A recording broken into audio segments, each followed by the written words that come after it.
Welcome, movie lovers. Today we dissect the Justice League. That's right, the fifth movie in the DCEU. So stay tuned. Welcome to Popcorn Talk, featuring movie discussion, news, and interviews. Popcorn Talk. We talk movies.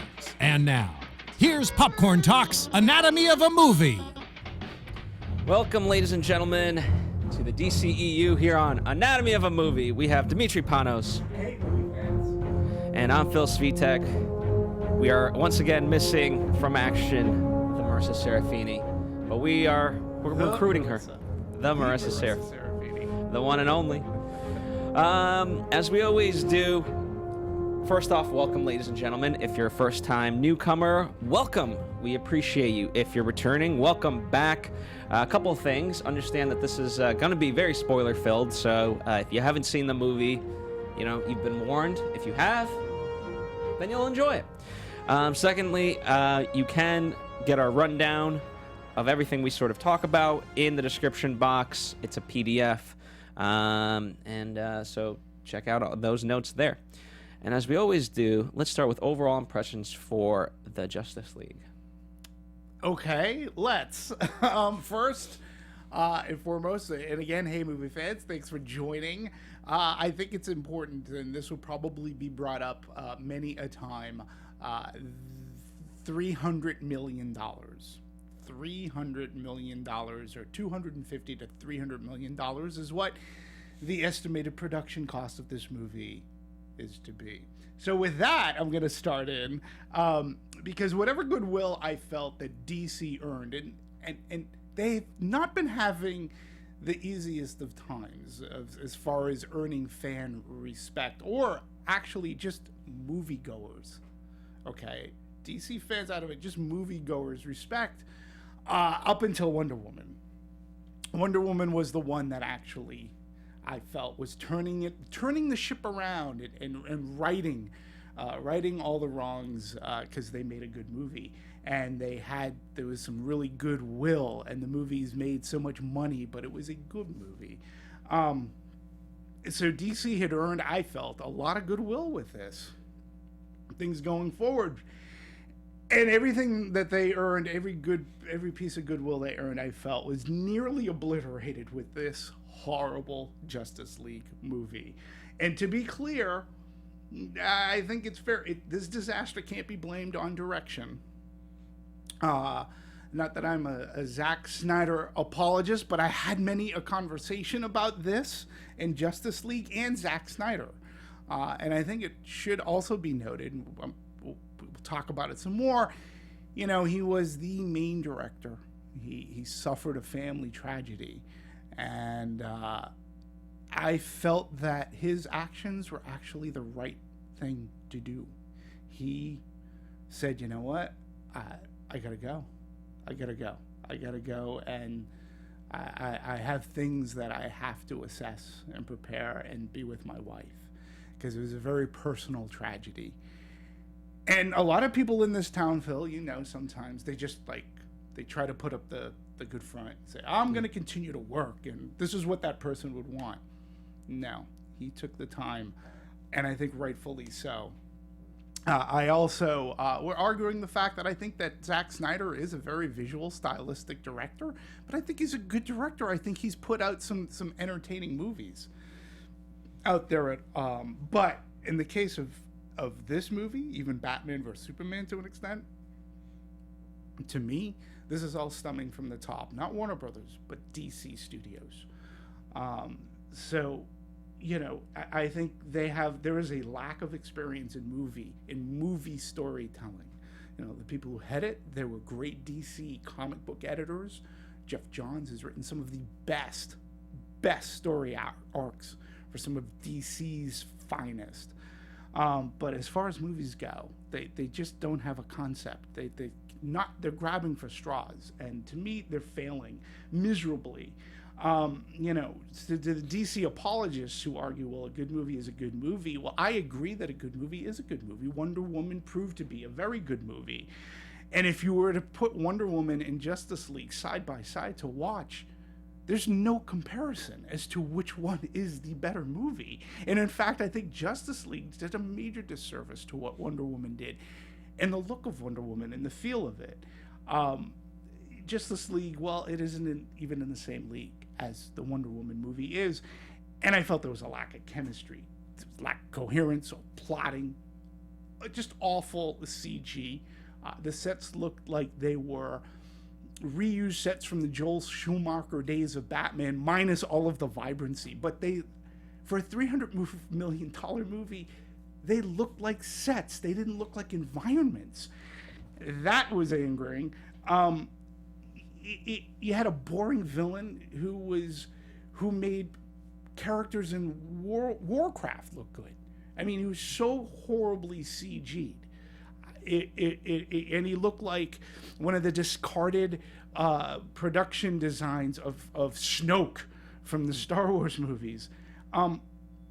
It just was awful. And this reverse engineering, and I've talked about this. I talked about this a little bit in Batman vs Superman when we did that. DC has gone about like doing a reverse engineering from what the Marvel universe has done, and I understand that you want to try to separate yourself and not do maybe the same thing as Marvel, but this reverse engineering experiment, which started in Batman vs Superman, it's got to go. You got to jettison it because it's not working, and it didn't work like in Batman vs Superman. And bear with me too, because that movie literally stopped the action and the flow and the plot so that we can see interstitials of these new characters in Justice League, such as the Flash, such as Cyborg, such as Aquaman. Like, we literally stopped. They were about to get into a fight with Doomsday, and it stops just to show us snippets of this. And it had nothing to do with Batman vs Superman. It was only to promote this. And now we're getting a movie with all of these characters thrown in where there's no coherence, and it leaves no time to build any chemistry, or for an audience who's unaware of who these characters are. And yes, you may know Aquaman, right? But the regular moviegoer, the layman, is not going to know the machinations of Cyborg. It's just not going to happen. The Flash is on TV. It's a popular series, so granted, I think a lot of kids would know who the Flash is today, but that didn't work. They even ruined the one plot point that was interesting in this movie, which was the resurrection of Superman.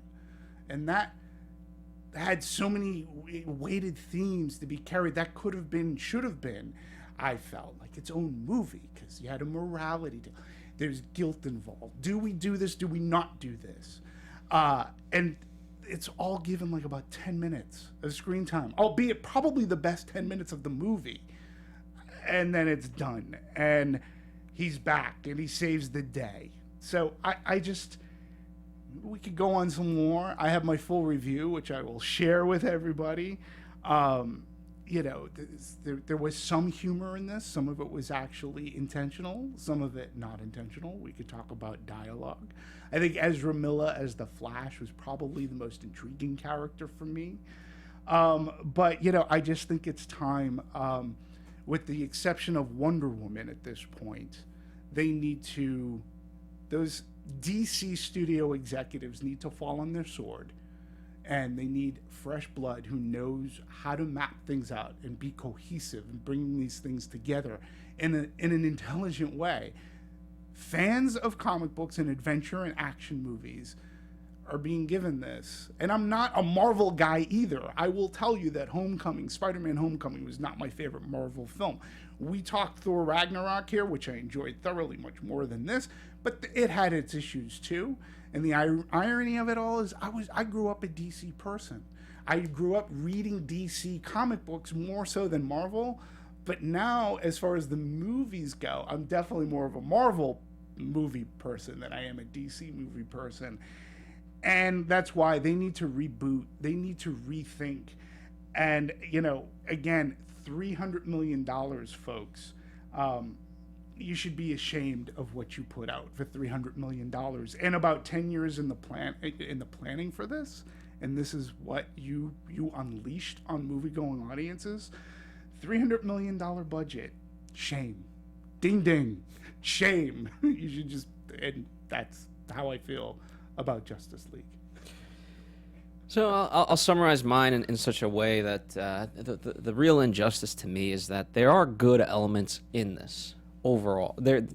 And I always stick my hat on those, and that's what makes it very painful when I talk about various movies of this kind, is that unfortunately the bad outweighs the good, and but there are glimpses of the good, and I wanted this movie to be awesome. I really did. And that's what makes this, I think, most painful, is that you see the potential and it's unrealized. From the things I've read and so forth, they're trying to go movie by movie and kind of take it in that way.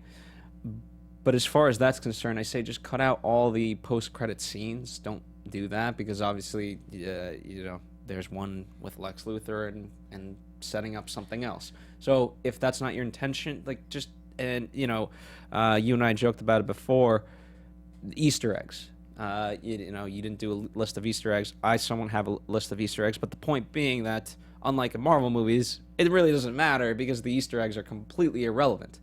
And if that's the route, I actually think it's a smart route. Just take it movie by movie, and you know what? Make a good movie. And essentially that's how, I don't know, honestly, I can't speak to everything in that way, but it seems like comics overall just kind of, there might be trilogies and so forth and through lines overall, but generally it seems to me that you kind of just make good comics and one by one. Mm-hmm. And I actually, Marvel, I give them a lot of credit. However, they're starting to learn that, 17 films in, it's hard to keep that going, that juggle act. And you know what? Just make a good movie one after the other. And that's why Wonder Woman, it was a standalone movie. It didn't have to support anything else besides its own greatness. And this had to support too much. Batman v Superman had to support this movie, and that's what I didn't appreciate about it. And in a way, this movie opens up with the little video footage of Superman, having finally a smile on his face, enjoying his job. Right. And I think that's the part, Batman, of course, he's going to have a growl, and that's Batman, he's dark and so forth. But the fact that Superman, for the longest time, was a dark character, it's not his nature. He's a happy-go-lucky guy. And so, I appreciated some of those things, but whereas, ironically, Batman was the best character for me in Batman v Superman, he was one of the worst characters in this. He wasn't given he wasn't given enough, and I really felt that you were with Batman vs Superman. You were forging the troika. You were forging the creators of the Justice League, which is Batman, Superman, Wonder Woman. Okay, everything else stems from there as far as putting this together. And this movie was showing to do that, but again, with the resurrection of Superman, it was done out of selfishness. It was done out of, well, we can't do this. We can't do this alone. We need the strongest person who's impervious to most everything in the world, in the galaxy, in the universe. We have to resurrect him in one way, shape, or form. And that, too, bothered me because at the very end of Batman vs. Superman, at the funeral, at the gravesite, or whatever, you saw those rocks floating up, which hinted that he was alive. He's alive. And over here, we gotta go to some fakakta resurrection thing that was just thrown in there, and it's like, why not do? You had great source material, and I'm not saying that you had to do the life and death of Superman, or the death of Superman, and then have him come back in all these iterations, or have people come back as Superman. You had the themes that you brought out in this movie, but it should have been a Batman, Wonder Woman kind of morality play. Like, is this the right thing to do? And, obviously there's guilt on Bruce Wayne's part because he completely misjudged who Clark Kent and Superman stood for up until the very end. And if he was able to do it, maybe part guilt, maybe part, the Earth really needs hope. We don't need him just because he can take out most anybody. We need him for the hope. I need hope. Wonder Woman stands for hope, but the three of us together can bring hope into the world. And then at the end of that movie could be, you know what? We can build a team. We can build a league. You know, we have this Hall of Justice, which was a scene that I appreciated as a comic book fan, and seeing the Hall that what was potentially going to be the Hall of Justice. But that could have been one movie. And think about, for a comic book movie, all of those themes that could have played. And then Superman comes back and he's deranged and crazy. And how does Batman and Wonder Woman, how do they slow down the most powerful entity in the universe? Like, that could have been a good movie alone. They do. They bite off more than they can chew. Well, the problem, you know, you're pointing to the fact that they have too many characters they have to juggle. Ones that we've, apart from quick, as the internet calls them, QuickTime files. We don't really know much about them, and so here we have to learn. But generally, yeah, the best sort of villainous movies in whatever form, I don't care, Western, Star Wars, and so forth. And Marvel, people have pointed that Marvel's somewhat guilty of this too, is that they don't treat their villains enough in terms of care and so forth. And so Steppenwolf, we don't really get too much of him, and I get it. He's just a caricature of, like, he's just pure evil and that's it. There's, you know, but you know, in that respect, where I'm going with this is you know, Diana, Wonder Woman, keeps saying about, you know, she doesn't want to force people into positions where they have to give up their lives, and she doesn't want to be a leader. Well, truthfully, if I didn't see Wonder Woman, I'd be like, huh? What are you talking about? Right. What the hell is going on? Yeah.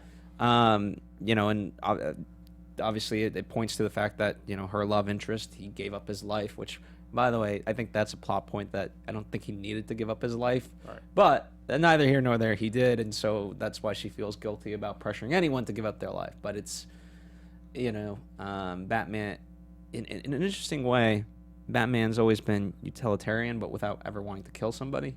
Right. And obviously, part of his code. Sure. Yeah. And interestingly enough, like that it's also like in Batman v Superman, they played with his code because he was using guns, and Batman's not known for using guns. No. And so It's a strict code, especially in the comics. well, now it's, you know, you're playing with a lot of different things and that aren't fully explored. Mm-hmm. And I feel that's the problem. It had, you know, even Batman v Superman, the whole idea of the God complex, you know, it just, but it's done through, it's just ideas thrown on a TV, people on the newscast debating it. Might as well put us in there because, like, that's what it ultimately was. It's just people debating it, but the movie not supporting it.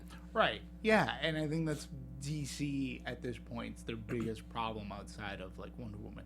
I remember when we did Wonder Woman, I said that this is DC's best Marvel movie yet, because that's what they did. It was almost as if they, like, yes, this is a very good origin story. Bringing Wonder Woman into this movie, again, I felt that she was somewhat cheapened. I couldn't help but think of James Cameron and the brouhaha he started when he said that while he enjoyed Patty Jenkins' Wonder Woman, he did feel that Wonder Woman was exploited and exploitive, you know, costuming and everything. Oh my God, that sent the internets abuzz and fire, and such hatred was being spewed at James Cameron because, number one, he was sticking up for women, if you read his full comments. But then in this movie, I saw more upskirt shots of Wonder Woman than I did in any of the original series of Star Trek. Like, just pick a season, right? That's when I learned as a kid what an upskirt shot is.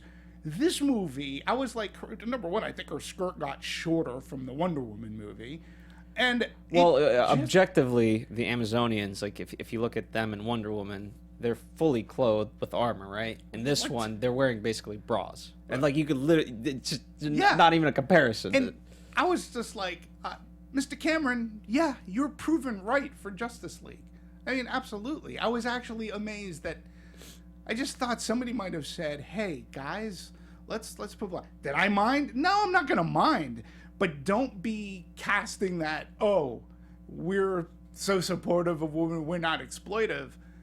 You really, look at her pose. I mean, sort of kind of an unnatural pose, but I just felt that this is sort of kind of exploitive, guys. You can't take the argument if somebody calls you out after watching this.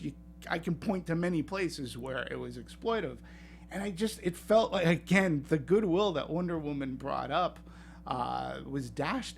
Themyscira,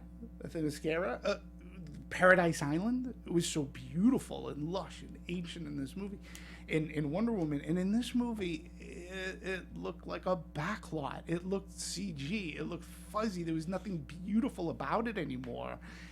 And those things made me like angry. Like, we should have focused on our 3 cast of characters who met. I had Jason Momoa. I can't complain about performances, but Jason Momoa is Aquaman. Put it to you this way: I could care less if they do any singular movies of either Aquaman, Cyborg, maybe one of the Flash, but he's on TV every week, and he's done really well by the kid that plays him on TV. Well, no offense to Ezra Miller. Well, even that's a difference, because at least the TV shows and whatnot, they play into the Marvel universe. This is side by side, but completely separate. Yeah. It's not like, I don't know, I don't watch The Flash, but it's not like it ties in anything into this. It's not really. Separate. It is separate, but it is a DC show, and for the most part, the kid that plays him is really good, and they have a decent cast. Yeah, I'm not knocking the TV show. But I'm just like saying, like, these 3 new characters that were brought into this movie, I've got no grand interest to see solo movies of them now. No. You didn't do anything in this movie to make me very excited about them. Since you pretty much had to stop this movie to give me exposition about who they are. Yeah. Which the Marvel movies really haven't done, because they started off with character movies first before we teamed them up. So they already had a repartee. Where this one, there's some funny dialogue, there's some laughs. Interestingly enough, I think wrestling to me is a great sort of example of how to do things. How so? Well, in the sense, they introduce new characters, and they are characters, and they take their time with it. They have a build-up. For them, the Super Bowl of wrestling is WrestleMania, and so if they want something built up, they don't announce it a week or month before. They're storylines that fans speculate for a year, 2 years going into WrestleMania of like, oh, this is what they're building up towards. And so as part of that, just build it a little bit slower. At least in the wrestling terms, it's been proven to work that people will be excited, but just give them crumb by crumb. Don't give them the whole piece of the bread. Right. And I said this during Batman vs Superman, and even to an extent on when we talked to Wonder Woman, is that it just feels that DC is rushing things. They're throwing things down a movie audience's throat, which a lot of it is fan service, but where Marvel was smart is that they go above and beyond. They realize that there's a movie-going audience out there who may have heard of who Aquaman is. I can guarantee you that outside of DC, you really don't know who Cyborg is. I mean, I didn't really know. So you have to introduce them in a way in which fans accept them. Listen, Thor is a perfect example. I mean, even going into Thor, I'd heard of Thor, and I'm like, this is a Norse god. But you have to define him, because that's the problem. Exactly. Regardless, like, there's Norse mythology, there's all kinds of iterations. What's ours? Right. And they did that. They put out a movie, and I walked out of that movie, the originals, going, okay, I was entertained. Maybe not the most perfect movie, but it was fun. It would have behooved DC to somehow do this other than, what did you call it? Quick time? Well, the quick time movies, yeah. The quick time movies that were in Batman vs Superman. And, we should look up, too, because someone will have to, again, on this point, as far as a DC Comics fan, I don't know if this is the original lineup of our Justice League, because for whatever reason, I had always thought that it was Green Arrow. I knew he was a part of it. I knew Aquaman was a part of it as well. But there are other characters that you could have used that a little bit more known, that could have been given. So we have Superman, Aquaman, Flash, Green Lantern, Martian Manhunter, Batman, and Wonder Woman. That's the original lineup right there. That's, according to a quick search without much verification, that is the original. Yeah. So, in Green Lantern, who like, again, the Green Lantern Corps, they were showcased in this movie for about, a New York minute. What that showed, though, is what Green Lantern is all about. Like, they're saviors of the universe, the galaxy, right? Having this Green Lantern power and being part of the Justice League to fight all these enormous villains, so to speak, and where the stakes are very high. It was fun to see that for a second, but I don't know why they're so afraid of going back to that well and give us a good Green Lantern movie. I know you're still stinging from the Ryan Reynolds version, but that character is due, and if he's part of this, make that movie so that when we get to this, we know Green Lantern, we know these characters, they already will have that chemistry. Because I really think that the chemistry between Superman, between Gal Gadot, between Ben Affleck, and between Henry Cavill was starting to mesh. Like, you put them three together, I think that they were just starting to mesh, in that, okay, I'm buying into these three. Like, a little. I mean, Superman for me was always the anomaly, just because he part of his charm is that he has empathy for humans, and yet his display is just so just bland and unemotional whatsoever. Even his emotions are just very stoic, and it's like, it's. I felt after his resurrection, and after one of the most god-awful lines that came out of nowhere, it took over for me for, like, worst movie, which was, I believe, in Attack of the Clones, Star Wars Attack of the Clones, where Anakin Skywalker's with Padme, and he's like, "Oh, I hate the sand," and it, like, sort of, right? It was just such a corny line. And this one, you got Soups, a shirtless Clark Kent, and Lois Lane out in the cornfields, and they're having some dialogue, and out of nowhere, Lois Lane says, "You smell nice." What? Like, what? Oh, you smell nice. I don't know, but after that, I did feel that Henry Cavill's Superman felt like he was that truth and justice for the American way. When he comes and saves the day at the last second, which, come on, there's no suspense there, but I actually felt that this was more of the Superman that we wanted. And I really did feel that these three were starting that bond. And again, going to what is the proposed Hall of Justice, I felt that there was obviously Bruce and Batman have a respect for Superman, a far better respect than what Batman had at the beginning of Batman vs. Superman. Gal Gadot coming in as Wonder Woman is realizing that, hey, there are other people who can have some hope. I am of that. I need to get back into this game because I can do good. I can do good for women, but I can do good for the entire world. And with these three who have differences of opinions in the way that they will go about achieving their goals, they still have a common goal, and that is humanity and saving Earth and protecting the people who need protecting. They've come to an understanding that they can do it together, they can do it individually. They're going to argue, as they do in the comic books all the time. But I just felt we got that glimpse in this movie, and that's what this movie should have been, the bonding of these three people to bring this Justice League together. Like, how do we go out and find a Green Lantern? And, like, again, to your point. So let's kind of switch gears for a moment, but it's still relevant because our villain, Steppenwolf, he's made out to be this absolute destruction of everything, and yet without any research, I would have never known this, that he is basically a minion to Darkseid. Mm-hmm. And, From Apocalypse. In that sense, it kind of makes sense of, like, okay, let these three handle Steppenwolf. Oh, wait, now Darkseid's pissed. got to get more people. Right. So it's a natural progression in that sense. But let's talk about Steppenwolf, because critics seem to agree on this, that the villain is just god awful.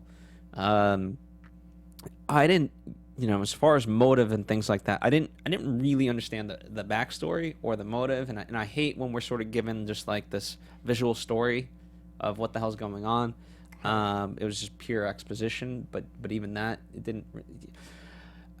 Because I had no idea that he was a minion to anyone, and what he's trying to achieve. I get that he has a gripe against Earth, but why? If you really dig into it deeper, like Superman hasn't been on Earth for thousands of years. No. So I get it now. There's all of a sudden despair, but there wasn't despair before. Yeah, I mean, according to this DC universe, I mean, you had Man of Steel, which goes right into Batman vs Superman, and then he dies.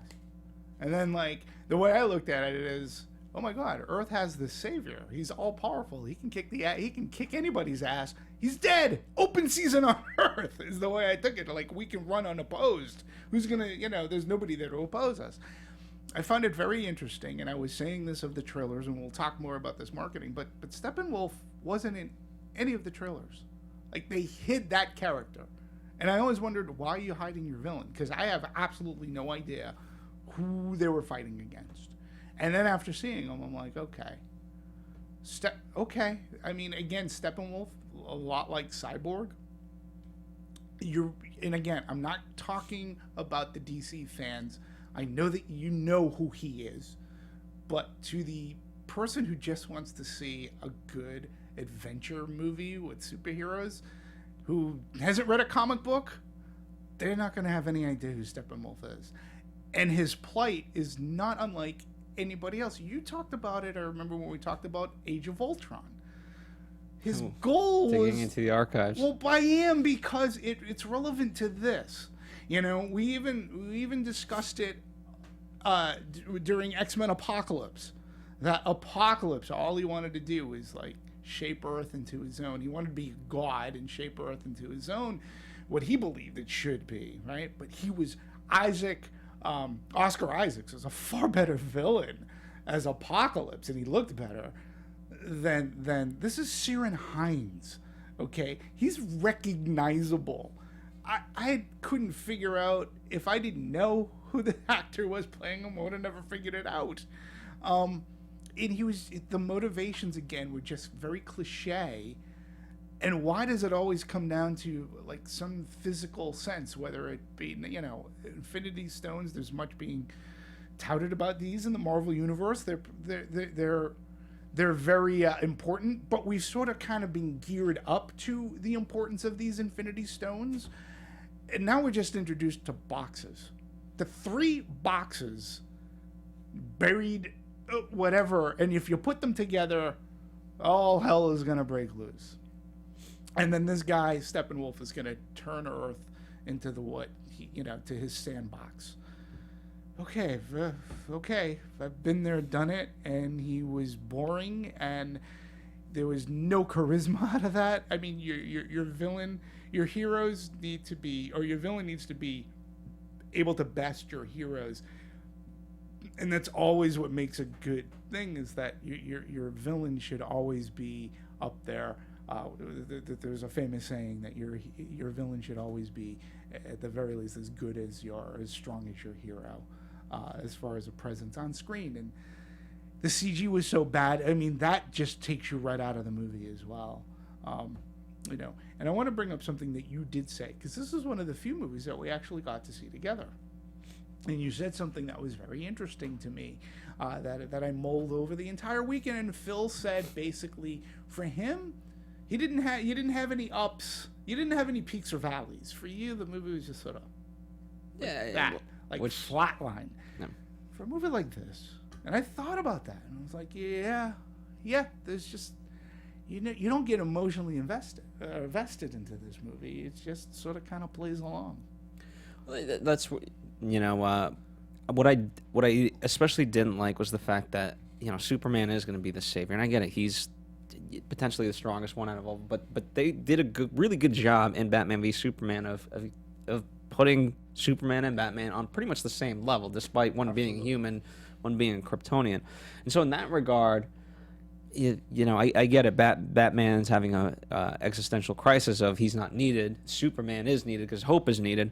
But that, you know, in that sense, like, I would have loved to see a little bit of dialogue of, like, no, everyone here is needed, because it didn't seem like, okay, we're all just waiting for Superman to kick this guy's ass. Right. The rest of us, we're basically on holiday because we did our part to bring back Superman, and we're good to go. Yeah, we're red herrings in this whole thing. We're just trying to divert attention. Yeah. But eventually, Supes is going to come and save the day, which he does, and then the movie's over. And you brought up something else too. You brought up the buttons at the end of the movie. This was like the first time that DC has done this. For the longest time, they wanted to avoid doing those after credit things because they wanted to differentiate themselves from Marvel. Well, you know, then why are you still in this? Like, well, now you're putting buttons at the end of movies. Why don't you just follow their pattern in a sense? Like, I get it. I get ego involved, that you would want to do things differently, but if it ain't broke, you don't fix it. And unless it's really great out of the box thinking and how you can do this. But I think audiences, if you want to grow this outside of a fan base, you have to be smarter in the way you introduce characters. And I don't care that Superman could be a little bit dark. But you're right. He should smile a little bit. He is, you know, truth, justice, the American way. You know, up and away. And well, to me, his darkness is the fact of, like in the last movie, had he just gone, like, he was supposed to always go out of his way to save people, and people would have been like, you suck, you know, you're just causing more harm than good. And he would have been like, why aren't people understanding this? Like, I'm trying to do good, you know? And, like, no matter what interview he does, like, just take it out of context. I can't think of something, but we've all seen it where, like, let's say he gives a 3-minute interview. Out of that, they say, you know, some humans are bad. And then, boom, they just cut to Superman said humans are bad. Yeah, well, you know, and the thing is, too, and I was somewhat of a fan of Batman vs. Superman. I didn't hate it as many other people did. I thought that was the extended version gave it life. It did. It really did. It still is. It's not without its problems, but to me, one of my favorite scenes in Batman vs. Superman was the scene at that courthouse where Lex Luthor just obliterates it, right? And you just see Superman there realizing, he was caught in a trap, and there was nothing he can do to save people, and people got pissed at him, you know. And he did what he believed in his gut and his heart. He did the right thing by showing up, and you know, many people died because of his actions. So I was liking that play. I was liking how, you know, and then of course Lex Luthor is going to play upon, how do we deem him a god? Why? He's just from another, he's a foreigner. And he's a god just because he's all powerful? Well, what if he turns that power against us? And Batman himself, who's always skeptical about people, you know, Batman has a contingency upon a contingency upon contingency. That was his biggest thing. Like, we don't know who this guy is. Look at the destruction that he caused in Metropolis, for crying out loud. And so those are the aspects of Batman vs. Superman that I enjoyed. And I didn't think it was necessarily devoid of much humor. I liked how they introduced Diana and Wonder Woman. The CG, I felt, was far better put to use in that movie than here. It's still a mess, but at least they were working on certain themes that they could have taken into a next movie as the three of them together. They were the seeds of the Justice League, and I felt that, yes, they're in this movie, they are the seeds, but it was just thrown at us too quickly, and movie-going audiences are forced to learn about new characters they've never heard of before when we're just starting to get used to the three main characters. So, well, let me ask you, this editing involved, but also ties into everything we've been talking about. They made a very conscious decision. There was a rule: you can't go over 2 hours. This movie clocks in an hour and 59. Very deliberate. Do you think that's part of the problem, or is it to the benefit of the movie? You and I have talked about, well, we've all, not just you and I, Marissa's been here, the entire anatomy of a movie, we've talked about this a lot. Long movies don't upset me so long as they're good, because I've seen many short movies that have upset me. There's a petition going out. I don't know if you read about this morning, but I did, and apparently there is a ton of deleted scenes or a ton of footage that Zack Snyder had shot that is not in Justice League. So it appeared as if there would have been a much longer movie. Could it make it a better movie? I'm not entirely sure. Not if you're going off of the same CG that was in this movie. 2 hours is fine. I don't know what they could have put in there that wouldn't have been dulling exposition. So it's hard to say. Will there be a Blu-ray? I don't know. I mean, again, this movie was touched by tragedy, and very serious tragedy. When your director, Zack Snyder, and your person who's pretty much your point man, he leaves, and you bring in Joss Whedon, and I understand that, and they give him more money. Well, it wasn't just because it was, his wife. Right. Is the producer, so it's right. You're losing two big components, not just the direction. Absolutely. And I don't even know what that does to a person. And I've had loss, but not that kind of a loss. I know how it's affected me, but Well, you also didn't have to deal with it publicly. True. I mean, you whatever things you've said that you right. You've chosen to put out. Right. But I respect what Zack Snyder and his wife have done. They've gone into this seclusion as they should, and they should be left alone. Zack Snyder will come out. He'll come out. That's why I can't blame it on him. I can't blame this on Joss Whedon. But it does appear that there were a lot of edits. We'll talk too a little bit later. When we talk marketing and the trailering, I mean, apparently there were numerous scenes that were in the trailer, the theatrical trailer, that never made its appearance in this movie. And we talked about that during The Snowman and other movies as far as marketing goes, like Mother. So it would be interesting if there is a Zack Snyder cut to come out on home entertainment in one way, shape, or form. Let us not forget, Superman, the Christopher Reeve Superman, okay? Richard Donner was able to go back and recut Superman 2 to what he wanted that movie to be, okay? And his cut is different than the Richard Lester cut. And there's a whole, if we ever talk about those two Superman movies, I think it would be a great show, but maybe Warner Brothers, if there's a way that Zack Snyder can re-edit this movie to give it more breathing room. It's like you said, the Batman vs. Superman. The Zack Snyder cut explains a lot more. I don't know if I'd have wanted to see it 2.5+ hour movie. And that was 2 hours and almost 50 minutes. Yeah. The extended cut. So maybe once this is all done and the Snyders are able to be in a better place, maybe he will be able to revisit Justice League and maybe make a version that's more palpable. I don't know. But 2 hours is a good guideline. Don't you? I mean, right? I think that putting an edict out is try to make this under 2 hours. Because I forget how long Thor was, but it was 2 hours and 10 minutes, 15.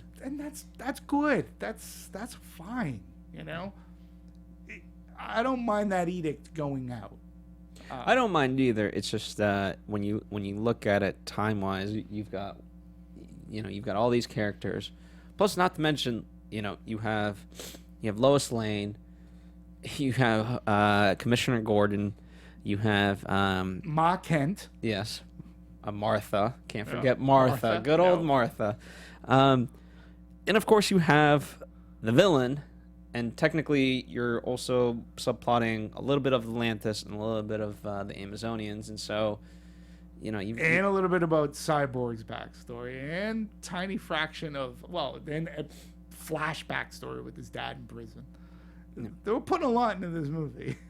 So, just by all these parts coming together, it dilutes every single one of them,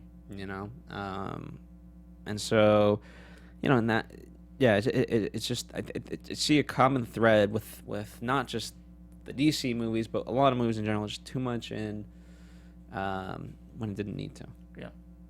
And I think they were also, listen, they were short for time. Having Joss Whedon come in at that moment in time when the movie was, for the most part, pretty much shot, and he came in and he wrote. They had to rewrite a lot. They added more Wonder Woman, and that too is another, I get it. I get that Wonder Woman was a hit, so we need to put more Wonder Woman now in this movie. More Wonder Woman in this movie, to me, as I'm watching it, this isn't going to get the little girls in to see Justice League just because she's in it more.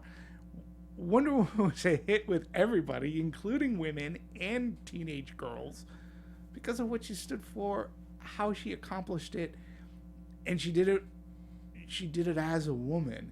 This movie actually took a few steps back. She does it as a woman, but it's not her movie. And by throwing more of her in there, that just seems to be a desperate plea for we want more. We got a desperate plea to try to grab that audience because we want them to come on over. And unfortunately, I think for that audience who might have come on over, it's not going to do any great justice. I think it only hurts. Now the next Wonder Woman movie really has to dig its way out of Justice League and make it back to what that first feeling was that we all loved in that movie. So, and I think that's where they should start.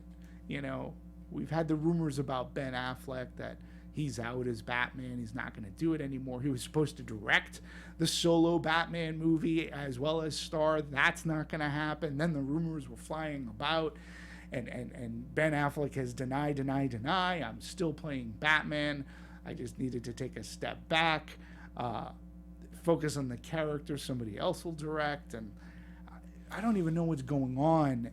I don't know what's going on in the DC universe, other than I know for 100% sure they've already got Wonder Woman slated and dated. That I know for a fact. So if we're going to tie into the greater scope of the actual world, a lot of people are saying, and we've sort of been talking about this with the latest slates of movies, but this one in particular, there's just so many things tied into it. And forgive me, I have to pull up that page, but Ben Affleck has been accused of everything going on in Hollywood. I don't need to touch on that, but as far as this movie's concerned, Ben Affleck has been touched by this. And as far as the Wonder Woman 2 sequel, the fact that Brett Ratner is, his company, Rat Pack, is, producing this, she doesn't want to come back if they're attached as producers. Now, Warner Brothers has said they're not going to renew their contract with Rat Pack, but, they're attached with this movie. Is that in any way, shape, or form affect this?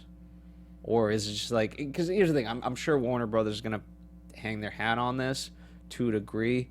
Obviously not the right thing necessarily, but it also, just at the end of the day, granted, we could talk about that stuff from an objective viewpoint, but also that doesn't negate the fact that this movie, if it was good, it'd be a different story. It'd be like, well, you know what, the movie's good. It's a little bit tough, you're tying in real world events to and hindering a great movie, but you know what, it's not a great movie, and so it just even worse since then. Right. No, I agree. So I just, outside of there being a Wonder Woman 2, I don't know what direction they're going to continue to go on from here. There are aspects of this movie that we should probably talk about a little bit. Costuming, maybe a little bit of the production design, which I think are important because we were introduced to some new Bat vehicles that were pretty cool. But going back to costume, and Michael Wilkinson, he's the costume designer to this, and they were having to that basically, he goes on, when I design these big superhero films, he goes, I really put pressure on myself to use new technologies that might not have been available even a year or 2 years ago. And I found that this was interesting because, number one, I enjoy this bat suit that Batman has. It sort of harkens back to The Dark Knight Returns. It's the kind of suit, especially the logo, when in that movie there is a big fisticuffs between Batman and Superman, and I like that suit. So they basically Superman's suit in this movie even looked a little bit different, as did Wonder Woman, which I talked about. The Flash had that. He's the Scarlet Speedster. His costume was pretty cool. Cyborg, with the CG added, he actually looked all right. Aquaman looked fine, but what I appreciate is that they actually use 3D rendering programs to recreate Wilkinson's illustrations. So he would illustrate, they'd put it into a 3D digital technology during the manufacturing process, and then they actually, I found this cool because in all the times we talk costuming, I haven't heard of this done, but they literally scanned all of the actors so they could apply the designs directly onto them, and it's like a digital mannequin when you think about it. Yeah. And I think that's, so either as full-size mannequins or in the computer, we use 3D printers to make elaborate costume elements and molds. And then they cast costume elements in urethane, which we discovered can be made super rigid or super soft. So depending which part of the suit it's being used for. So they use this technology, and I think that it's actually sort of kind of cool that our characters were literally scanned. They were able to put and fit the costumes on them. The only thing is I wonder, I wonder some sizes could change, whether they get maybe a little bit bigger or smaller, due to their workout regimens, because they got to fit into the suits. But I do find that the fact that they made digital mannequins of these folks was pretty cool. I really appreciate it. To me, that's sort of, I would have loved to have seen that. I would have loved to have seen this guy's illustrations become 3D models set within their scanned images, and how do you have them pose? That to me is very, very fascinating.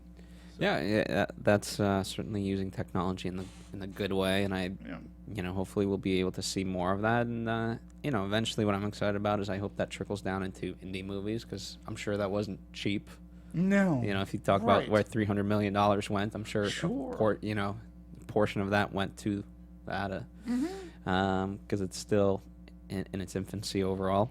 Yeah, and it's interesting. We talked about Wonder Woman. Wilkinson also worked. He worked with. I'm just trying to find her name. The costume designer to Wonder Woman, Lindy, and Lindy Hemming is her name, and the two of them collaborated together. And what I didn't really. I knew that there was a difference between Justice League and Wonder Woman, but even if you watch Batman vs. Superman, her costume is different in that too. So she, her costume is essentially the same, but it's visual continuity that they have. It's actually different costumes that she had on. And I liked the fact that he went back to this Lindy, so that, okay, what did you do? Because it did work so well, I felt, in Wonder Woman.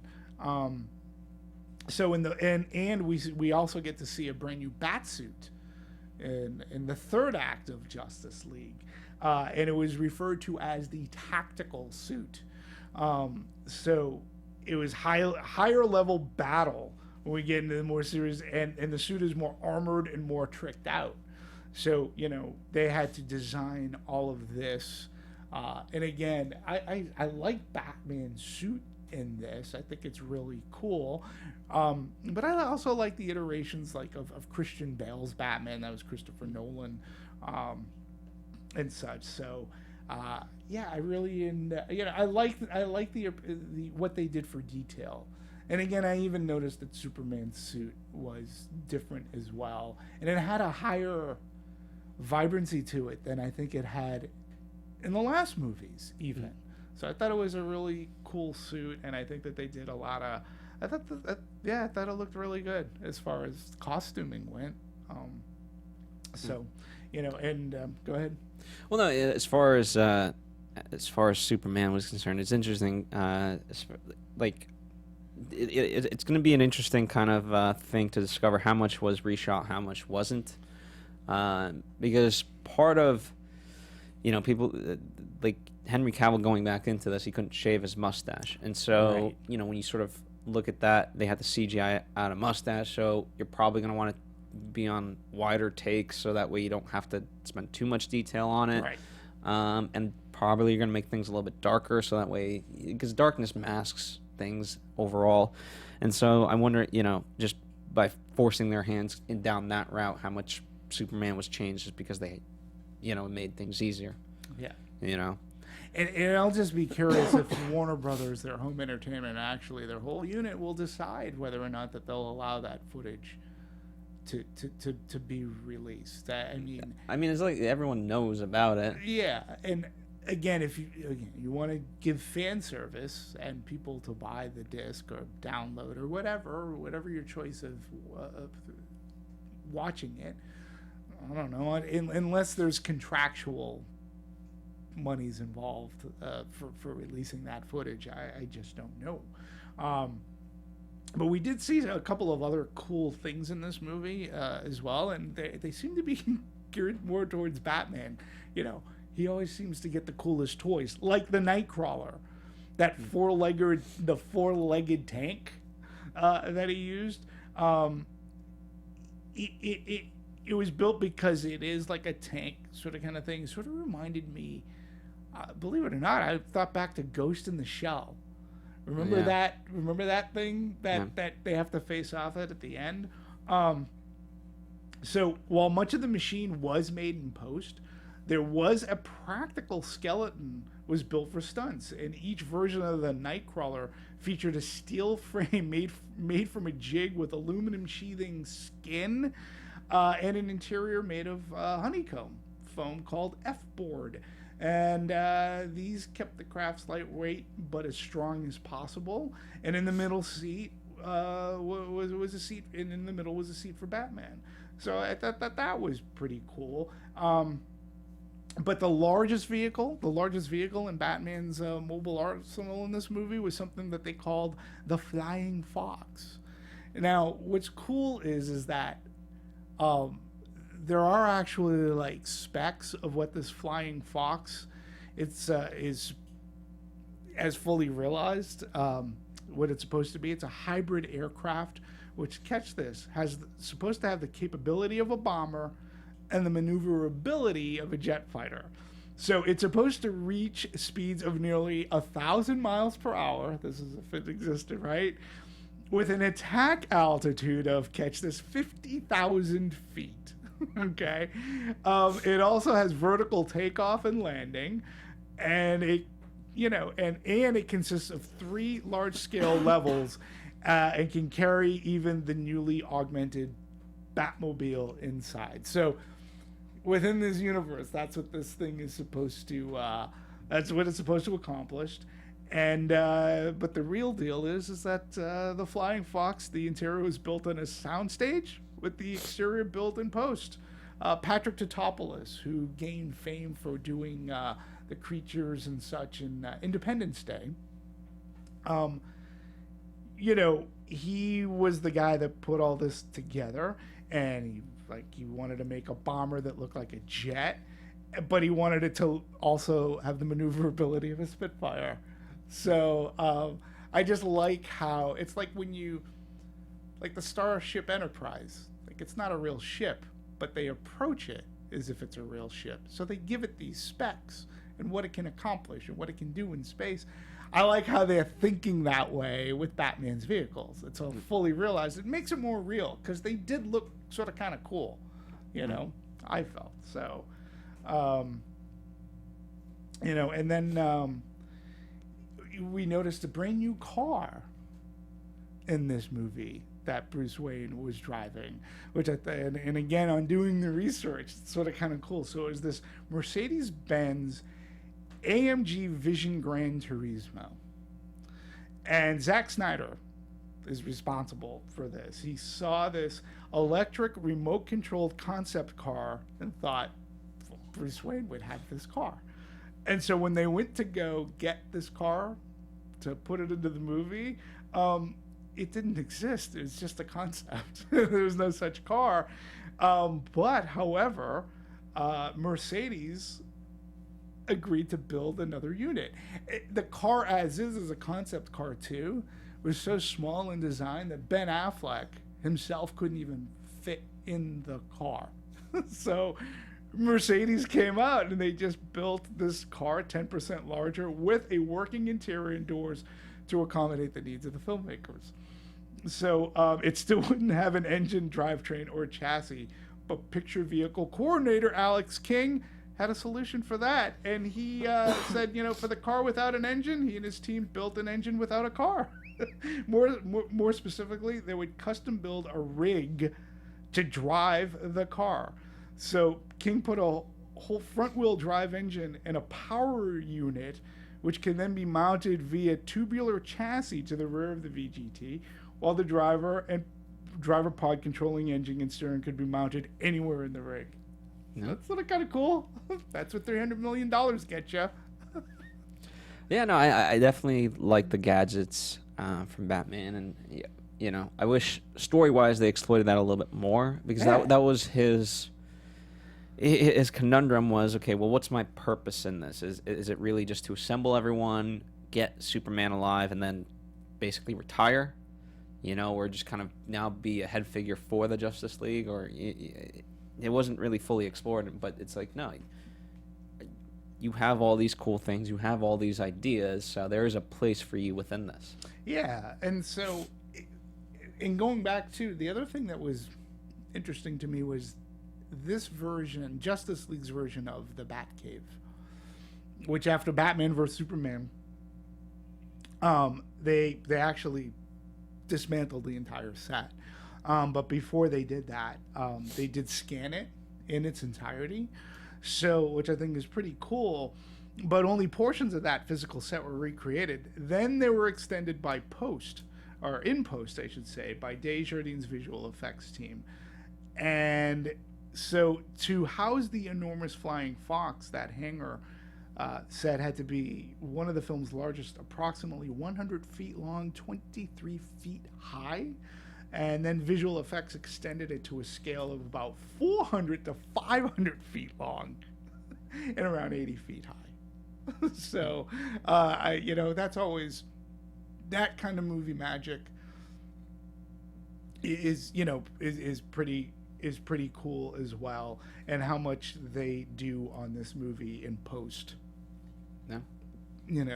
So, and I think in part too, the history of Justice League is somewhat fascinating, because it's gone through so many iterations. I mean, George Miller. Yeah, it was set to be even back in 2007. Yeah, like it goes back a decade that they've been wanting and trying to make a Justice League movie, and in part, a lot of this was set from not the Henry Cavill Superman, but Ben Brian. Roth. Brendan Roth's Bryan Singer Superman, and wanting to do a Justice League movie, which maybe had they done. Like, if you're going to reverse engineer, why don't just start off with the Justice League movie, right? Just start off that way. Bring the team together. We already know, again, people know who Batman, people are aware of Batman, people are aware of Superman, people have a decent awareness of Wonder Woman, right? Bring the team and then faction off. And then bring them in. That would be a case of reverse engineering that might have worked. Had they 10 years ago done that. But 10 years ago, the budget and special effects weren't up to even Miller's standards of what he wanted to film and how to film that movie. So it's just very interesting. But even so, it just, as CGI continues to get better and better, I at the end of the day, the most successful movies we've talked about are the ones who use it as a means to extend A tool. you know, Oh, as absolutely. opposed to, oh, let's just create everything from scratch. Sure. And the more you force yourself into, like, I think that's part of the problem is you have a $300 million budget. You're going to, I'm not going to say waste it, because I don't think it's necessarily wasted, but it makes you feel like you're invincible in a sense. Like, okay, do what we need to do, rather than challenge yourself creatively to, okay, well, how do we get around this, quote, technical hurdle? And instead, all right, well, why don't we use practical elements to do X, Y, and Z? Right. And then, you know, what with the leftover money that we have, we'll put into the visual effects of it. Right. And so I would like to see more of that, and as superhero movies continue, because I think I really, you know, people are saying, you know, we could talk about superhero exhaustion, franchise fatigue, whatever. When is the bubble gonna pop? And you know, I don't think it's the fault of these movies. I just think the approach needs to change. I don't think it's people not wanting to see movies or like there's a fatigue. It's just like, you know, the approach has to be a little bit different. That's all. They do want to see these movies as proven by movies such as Thor, as proven by movies such as Wonder Woman, Guardians of the Galaxy, yeah, to an extent. Oh, Spider-Man: Homecoming was one of the biggest box office movies of the year. People were really jonesing to see that. Many people like that movie, you know, more than I did, which is fine.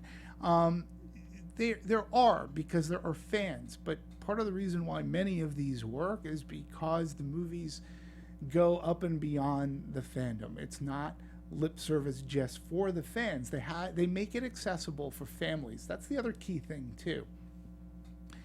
You know, you mentioned the opening shot of this movie, and it was a little boy talking to Superman.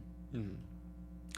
And that's who the audience can cater to without being too childish. And I think that's how movies like Thor, that's how movies like Wonder Woman, you see, because it really does have that cross-section. You know, you can bring a younger adult or a younger kid into the movie, and that little kid, whether it be male or female, can be inspired. And kids like comic books too, because they like the superheroism of it all, the flying, the fighting, all that. And Yeah, well, but you can do it in such a way that it involves the adults.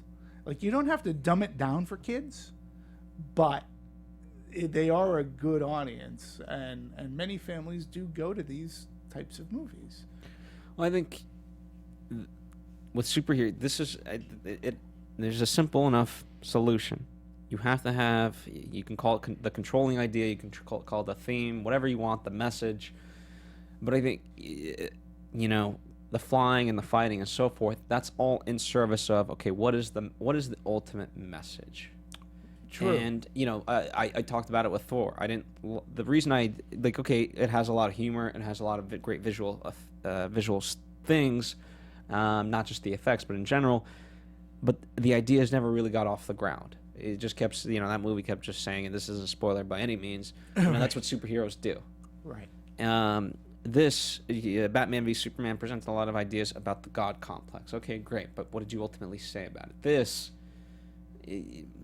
It didn't have a message, and I think, you know, Wonder Woman, the reason why it is so wonderful is it did have a message.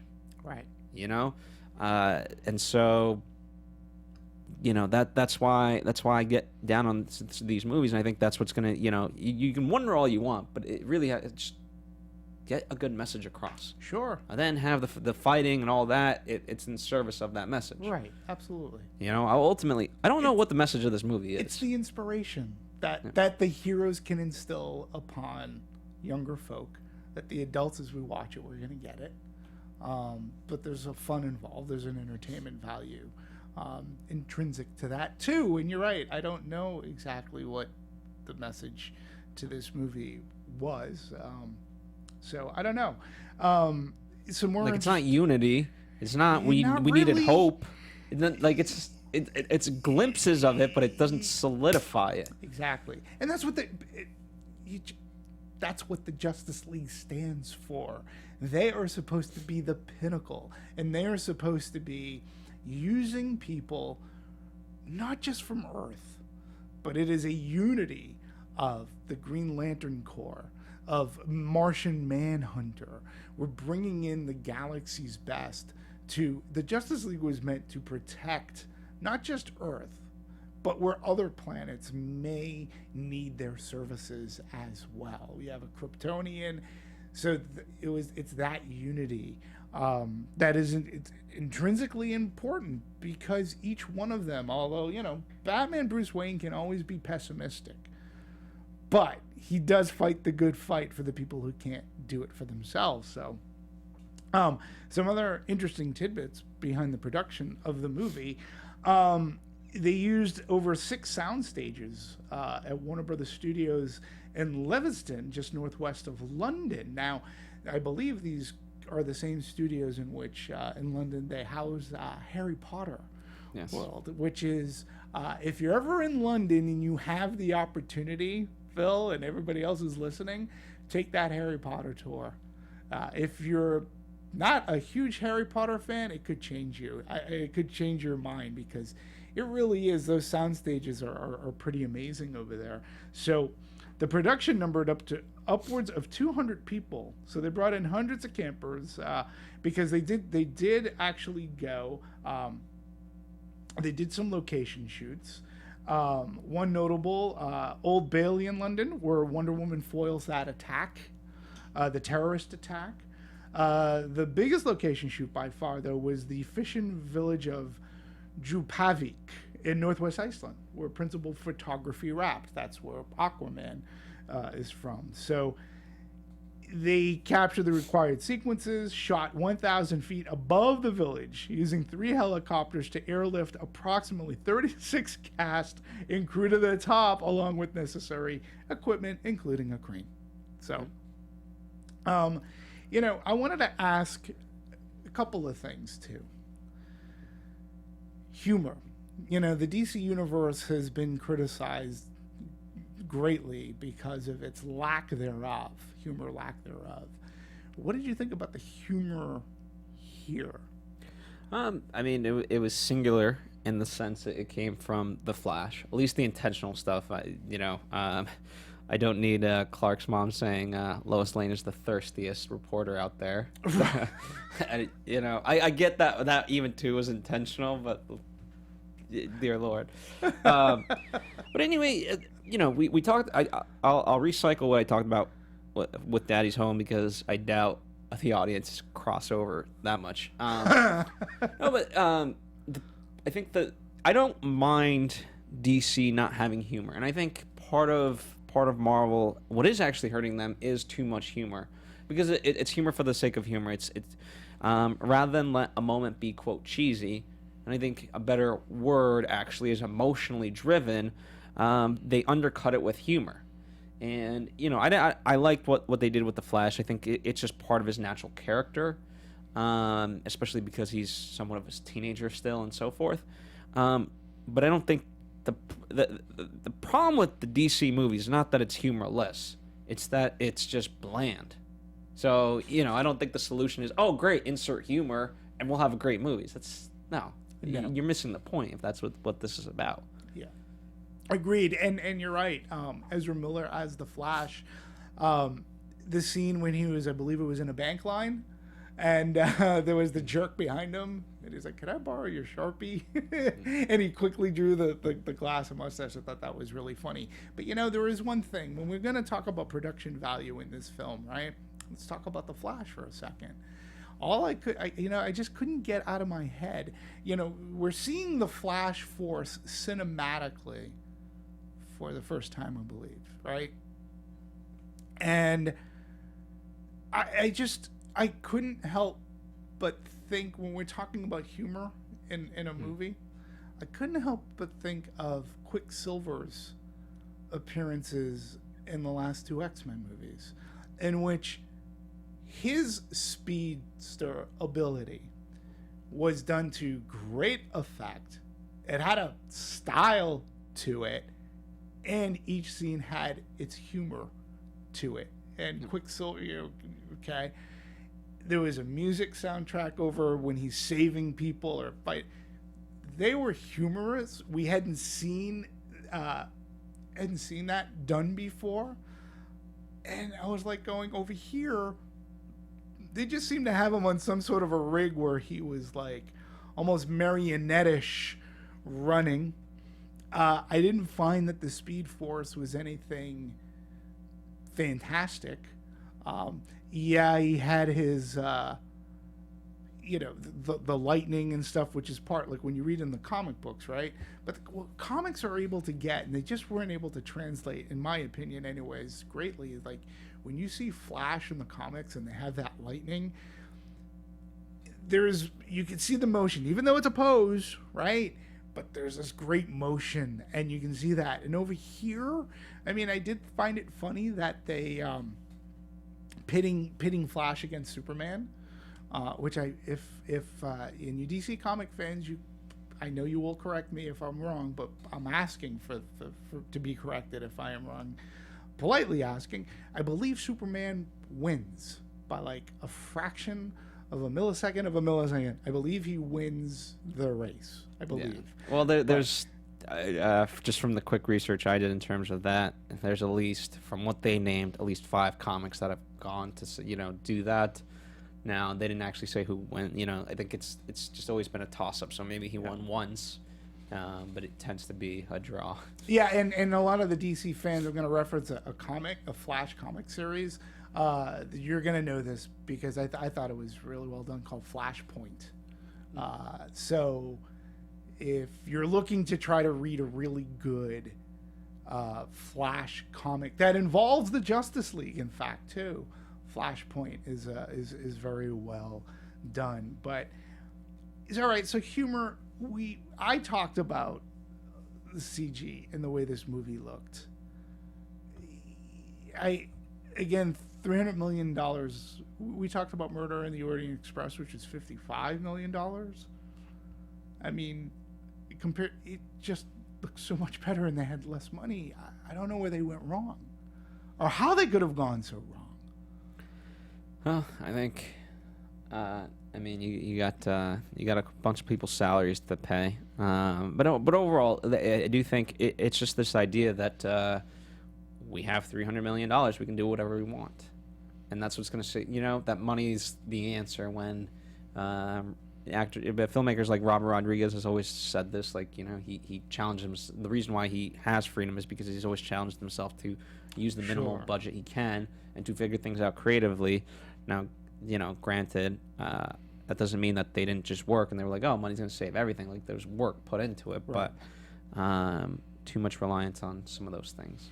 Yeah, and that sort of, but it takes you out of the movie when it's like this. There was a scene that took place on a dock, and they were getting on that bat boat thing, and Jeremy Irons as Alfred was on the dock, and it was so clear that there was a CG Jeremy. Like, it was just everything about that movie on the bigger screen. All of its flaws were really exposed, and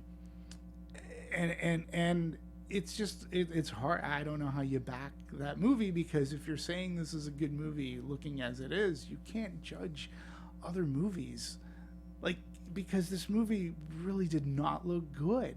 And there's no argument that, there could be a really good argument, a good debate as to which movie's better, Batman vs Superman or Justice League. And I think there's already starting to be, because many people have said that this is better than Batman vs Superman. That to me is valid. I mean, I personally choose Batman vs Superman. But as far as it's just being a good movie and looking good, you can't. It's no. and it's sad. No, it just really doesn't. I think ultimately they just sort of ran out of time on the clock, is what it seems like it came down to. Sure. And it's unfortunate. I mean, at the end of the day, all movies have their release date, and the bigger the movie, the more pressure to you have to release it on time. And we're going into a very it's very popular movie-going time of season right now. We're going into Thanksgiving, so at the very least, Justice League is going to have this week, which many schools are already off, and many schools, if not all schools, will be done by Wednesday half day for Thanksgiving, and then you'll have Wednesday, Thursday, Friday, Saturday. For big box office numbers, it'll hang in there. I know that it didn't perform well as they wanted it to. In fact, going into the week, tracking had indicated $110+ million. Going into the weekend, starting at Thursday night, Friday night, Saturday, then it dropped down to $96 million. And the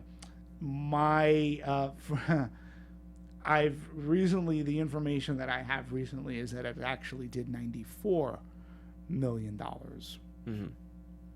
That's not good. It depends too, because I think that there are movies out there that if they did $94 million on opening weekend, they'd be happy. But people call $94 million dismal. And again, I think you're just taking it to, that's a $300 million price tag, and you're only doing 94, and compared to other DC movies, which have hit the 6-digit, Yeah. Well, I mean, but I think they're calling saying dismal is a little bit over. Well, it's not good. Dismal. Well, it has to be relative, and a lot of people are saying, according to some sites, the break-even point is $600 million. I had read even higher, but yeah. So when you got to get to that number, yeah, if you're making a $2 million movie, I'd be thrilled as can be. I'd be like, I'd be high fiving. I'd spend $1 million just on drinks with the crew. Right. But yeah, it's a whole different scenario.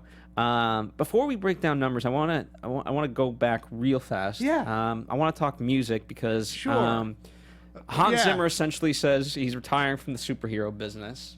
Right. Which, if there ever was a genre for him, I feel like that's where you need the bombast. Yeah, really. And he's made a name for himself there. He has. But Danny Elfman returns to the stage after quite a hiatus, since Batman. And so here we have some of the music. Yeah. What did you think? I thought, I saw Danny Elfman's name as the credits came up, and I was, I don't know. We got the little Batman theme when they look at the whatever we're gonna call it, the bat signal in the sky. Mm-hmm. But apart from that, we got a little bit of Wonder Woman's theme, but it wasn't. I don't know. It wasn't what I've gotten accustomed to from Danny Elfman.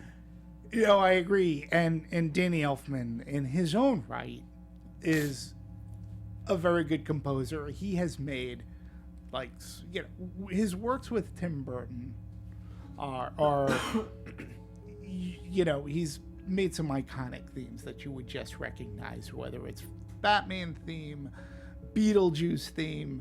Can't forget Desperate Housewives. I know that's not the Tim Burton, but Nightmare if I Before may quickly, Christmas. guys. Yeah, the engineer from the booth. My favorite underrated score of all time is the Big Fish score. The Big Fish, yeah, which is also Danny Elfman. I think it's just gorgeous. I Uh-huh. just had to say that. He works best. That's a good one. That's a good call. I mean, he works best when he's with Danny Elfman. I was disappointed to hear the Batman theme from the Michael Keaton Batmans. It just, you're striving so hard to create a new identity for these superheroes. I mean, that's what they've been doing. That's why we get a darker Superman. That's why we're getting this Wonder Woman. And this is why we're getting, that Batman in that Batsuit. He deserves his own theme. I mean, I'm sorry, don't give me a throwback from the Michael Keaton. In those movies, there was a style. Whether okay, go ahead, argue with me that those look like a set too. Yeah, but that was Tim Burton's. That was his creativeness. That's he's what very he wanted. gothic, yeah. He's goth, and that was his goal, to have it look a certain way. I can't say that if you're going into this kind of a big budgeted movie, especially when you're going up against a Marvel universe whose special effects are really good, don't tell me that that's what you're trying to accomplish here, because again, that's $300 million. It sort of saddened me, actually, that he used that theme for this. Just come up with a new. We're rebranding. This is a new Batman identity. He's supposed to be different even from Chris Nolan's Batman. Don't harken back to the Michael Keaton, Tim Burton movies. To be honest, I didn't even really hear it the first time around. So I was, in an interesting way, I didn't even know. Because it is so iconic, the fact that I missed it, because I was shocked. I was like, oh, interesting yeah, choice. and if you can find it too, if you are soundtrack aficionados and you love a good soundtrack, there is a full version of the Tim Burton Batman soundtrack of all of Danny Elfman's score through that. Oh, it's great to listen to. It really is. It's awesome. So that's my thought on the score. It was there. Yeah, it's a shame. All right. So let's transition back to numbers and reception. Overall, I think we're on par with a lot of the critics, which summarize, they're saying thin plot, CGI, and weak villain. Performances not the problem. So yeah, but there is one important aspect when we talk about the numbers and reaching that goal, right? It opened up worldwide, not just at a theater near you, but a theater near everybody around this, little blue marble that we call Earth. 185 million foreign tally, which accounted for 66% of the gross. So worldwide, it's done about 300 million. It's 281. I'm rounding up. Mm-hmm. So that goal is a little more attainable, depending on when they start to spread it out, foreign and other foreign markets. We'll see. We'll see. I mean, you would mention it's a tough goal. It's a tough goal, to say the least, to do.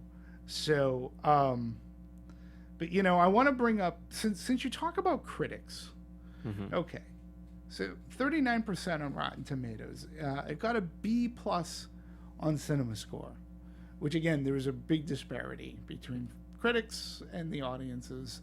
And let's just say that the audiences this opening weekend, many of the DC fans, who I think are very starved, that they want their movies to be as good as Marvel. And I do think that the Marvel people, I mean, these aren't just I think they can coexist.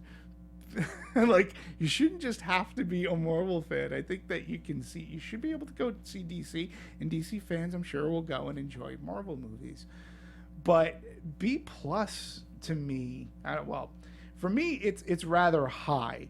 But I want to talk about film criticism for a second, and I want to talk about like Rotten Tomatoes and its aggregate and how it gets its information. Because here's something that I want to read you a review. I want to read you a review if I can find it. Okay. All right. Let me. I did find it. It's just loading. Okay. I'm going to read you the headline of this review. Justice League is rough, uneven, and downright ugly at times. This is the first sentence. Justice League is rough, uneven, and downright ugly at times. How many stars do you think that review would garner? Let's say out of 5, I think 2.5. Almost 4 stars. That's like a pretty much. I mean, I saw that and I was like, are you kidding me? Like, how does that happen? Like, how does a review start off? That's at best, when you start off that way, at best, that's a 2-star review. But yet this website finds it in his heart to give it like a 4.5-star review. And I'm like, how do you justify that when you start off so horribly? That's just not 1, 2, 3, 3.5 stars. downright ugly gets 3.5 stars. For an aggregate, that would, I mean, to me, that's not a fresh review. It's not fresh. I don't know. To me, it's very, very interesting as to how they pick that. And so, and we can talk about marketing. Well, let's compress some of this stuff because we gotta. Sure. We don't want to overstay our welcome too much. But all right. So, well, I want to say this to wrap up Rotten Tomatoes. A lot of people are criticizing it for the fact, like, last time around with Batman v Superman, they said the Rotten Tomato score killed it and prevented people from going. So Rotten Tomatoes, which is largely owned by Warner Brothers, they held off the score, and so there's controversy that Warner Brothers didn't release the score until way later in the game. Anyway, well, Warner Brothers put out not only did they hold off the score, but they also put out a review embargo. Mm-hmm. Reviews weren't allowed to come out to, I believe, 24 hours prior to the movie. And the Rotten Tomatoes score, I believe it was the same thing, or the Rotten Tomatoes score, the full Rotten Tomatoes score is to be released day of release. So I just found that to be very, very fascinating and interesting. It's usually not a good sign. Well, here's the thing. I don't think it came from that. I think they were legitimately, especially when we've talked about the Rotten Tomatoes affecting things in a negative way versus like the movie actually being somewhat good. I think the fact that it has a B+ on Cinema Score, I think they legitimately just wanted to try to give it a shot on its own without people being influenced. It's just unfortunate in that regard. Like, they just can't get many things right because even that blew up in their face. Yeah. So. And they spent a lot in marketing this. Yes, indeed. So let's talk there. Yeah. You have a whole list of scenes that appeared in the trailer but never actually made it to screen. Which goes back to what we were saying earlier about different cuts and things that were jettisoned. So there was much more of Bruce Wayne in Iceland, and I do tend to remember that. Yeah, there was way more of him. So that's one. Bruce Wayne's okay, so apparently there's a Bruce Wayne's failed Aquaman recruitment. Again, this was footage released in San Diego Comic-Con. So in 2016, a lot of people got to see this, but never made it into the final cut. So again, maybe in the Blu-ray version, folks, maybe we'll get to see some of this. Barry Allen shattering glass. I do remember seeing this, and that too wasn't that too never made the final cut of this film, of this version of the film. Bruce Wayne observes a Superman hologram. Again, we don't know exactly why, but there was going to be a scene where Bruce Wayne sat at his desk observing a hologram of the Man of Steel. And it's a question we may never get the answer to. But that, too, is something that we saw in the trailer. And remember when we talked about trailers, specifically the Snowman? Here we go again. Lois Lane has a dreamy moment with Clark Kent. This was at the beginning of the second full-length trailer of the blockbuster. That not only does the marketing imply the moment is a dream, but Clark never says, "I take that as a yes," and notes the ring on Lois's finger. So a lot of stuff just not used. Alfred sees the return of Superman. That was one of in the second trailer, if you remember, it appears as if he's in the Batcave and he looks up and he says something to the effect of, "Oh, we're all wondering when you were going to show up." Something to that effect. Not in the movie. So that's just a list, and this comes from cinemablend.com. So again, do trailers lie? This one, well, it's sort of, you still got a sense of what this movie is. My biggest problem with the trailer that I was telling people is I had with the two trailers that they released, I still had no idea who the hell they were fighting. They hid Steppenwolf.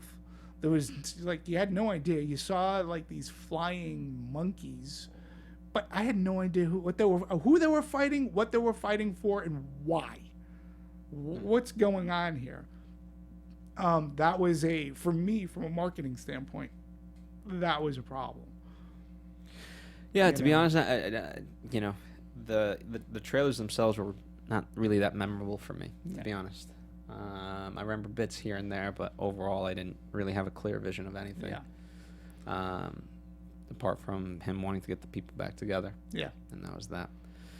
All right. Any last final thoughts before we wrap this up for today? My only thoughts are, I feel that the DC universe, the DC superheroes, deserve better. They really do. They're just as iconic to me in any case, because this is what I read. Batman, Superman, Wonder Woman, Green Arrow, Green Lantern, man.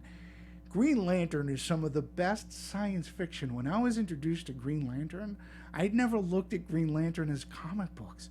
I looked at them as great science fiction stories. They were fantastic. They were wonderful. What I'm getting at here is these characters deserve better because they are iconic, great characters. And since the Christopher Nolan Dark Knight series, who paid respect to the character, we haven't really seen much of that. And they need to focus and pay attention. That will get you a crossover. That will bring in the movie-going audiences. There are plenty of good stories to be had from Justice League, from Batman, from Superman, from Wonder Woman. And Wonder Woman is already off to a good start with with that first movie. Just respect the characters more because they deserve it. They deserve to be every bit as popular and as treated with respect as the Marvel characters are. Because there's a lot of thought and mapping out that goes into what they've done with the MCU. Equal parity needs to happen with DC. The characters deserve better. I want them to succeed. I want to see these full realizations. I would love to see the Hall of Justice. I don't yet need a Hall of Injustice. Let the Hall of Justice work on one good movie first before we start this future stuff. So that's all I have to say about that. All right. That. Well, I don't disagree, and that's the real injustice of this. You know, there are elements in this movie, despite all the bashing, that do work for me, and it's sad that they don't have the spotlight on them. It's more so the bad. So it is unfortunate. But what were some of the elements? I know we're trying to wrap up, but because I think we probably will agree, because there were some not shiny, but there was glimpses. It was the notions that we talked about earlier. Yeah, what Batman could have, the fact that he's trying to get out of the game and the guilt that he feels. I thought Wonder Woman could have been certainly explored in the fact that she doesn't want to be a leader because of the cost of it. So then, okay, well, we need Superman as a leader because he can bring out the hope in all of us and the best in all of us, not because, like, oh, great, we can't do this, so you go out, why don't you fight him and we'll just watch you. That's not what this should have been about. I agree. Yeah. So. I agree. Hey, and here's to more, there's some more movies together. Let's go see more movies together outside of, we could see good ones too. Yes, yes, indeed. But yeah, it's always fun. It's always fun, and we had Sir Ian with us as well. It was no one knows Ian. Our fans don't know Ian. It's okay. It's all right. Who the hell? It's okay. He actually did Under the Skin with us. He was on that podcast 50 years ago. But it's always a good time, and we at least saw it with a great audience. Our audience was, for the most part, pretty much into it, and they were actually humorous. Yes, indeed. They enjoyed it. They did. All right. Well, fans, thank you as always. We appreciate you. Hope you enjoyed it. At least our review as much as you could. Yeah. In the meantime, for more conversation, for more interaction, for more thoughts, whether on this movie or other movies, you can certainly interact with Demetri at D. I love doing it at DMovies1701. There you go. At Phil Svitek, at Serafini TV for Marissa. She'll be back. And of course, the Popcorn Talk here, and check out other of our shows, whether DC movie news, if you like other superhero stuff, we have Marvel movie news, we have it all, so definitely check it out. And as mentioned, next week we're going to be doing Coco, and we're going to do something fun. I don't want to spoil it quite just yet, but we're going to try some things to up our production value and our quality overall, so hopefully you enjoy that journey with us. So we'll begin that with Coco. Hopefully you guys will enjoy. In the meantime, happy Thanksgiving. Happy Thanksgiving, Phil. Thank you. And Marissa, because I know you're listening. I hope you are. And Jeff, thank you. Just thank you for this. I want to thank the fans on this Thanksgiving, because this show has gotten me through a lot doing this show. So I wish you, family, friends, I wish all you family have a happy, safe, and a very fulfilling Thanksgiving holiday. Enjoy. Enjoy the movies. Bye, guys. From producers Maria Menounos, Kevin Undergaro, Phil Svitek, and the entire Popcorn Talk Network, we would like to thank you for tuning in. For questions or comments, be sure to visit popcorntalk.com. I'm Sir Richard Wentworth, and this has been a presentation of the Popcorn Talk Network. The views expressed herein are those of the hosts only and do not necessarily reflect the views of the Popcorn Talk